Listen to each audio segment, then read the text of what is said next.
Good morning guys, nandito tayo ngayon sa Nets Agricultural Farm at ipapakita natin yung ating mga challenges na kinakaharap ngayon sa ubi farming, which is dala ng tuloy-tuloy na pag-ulan sa loob ng 2 linggo. Nakakita tayo ng mga anthracnose disease dito sa ating ube, kung saan nagkakaroon ng mga spot ang dahon, natutuyo siya at unti-unting namamatay yung kanyang vines.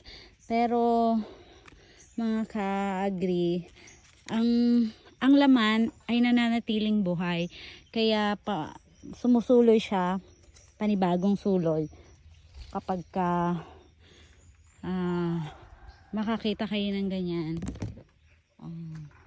Meron kaming isang sinubukan, binunot namin dahil parang patay na siya. Tapos nakita ko yung ilalim ay buhay pa siya.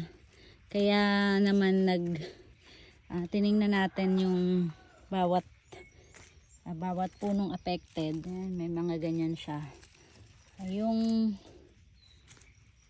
iba sumusuloy talaga, kaya hindi dapat bunutin at may chance pa siya na mabuhay kapag mababawasan lamang yung kanyang yield. Hindi niya maaabot yung potential yield na pinakamataas kasi meron siyang sakit.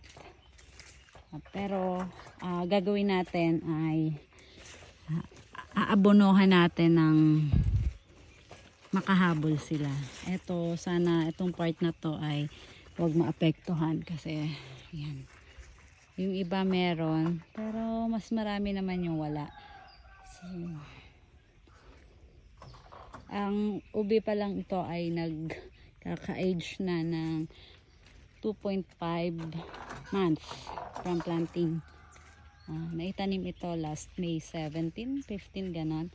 Ngayon ay ayan na siya. Ganyan na siya kalago.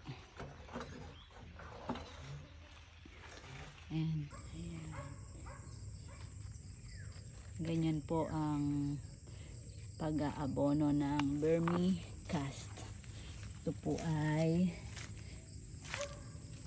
gagawin natin sa lahat ng mga affected ubi plant ng anthracnose disease.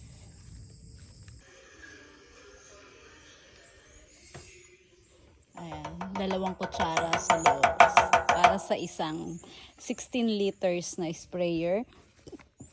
Patingin nga ako ng pangalan niya. Pakita natin kung ano yung ginagamit natin.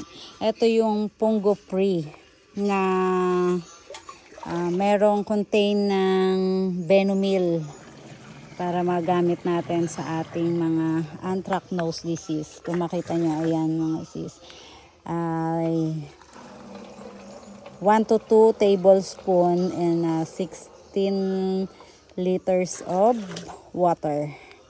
At inuulit ito after 10 to 14 days kapag patuloy pa rin ang pag-ulan at hanggang sa hindi pa tuluyang nawawala ang anthracnose disease.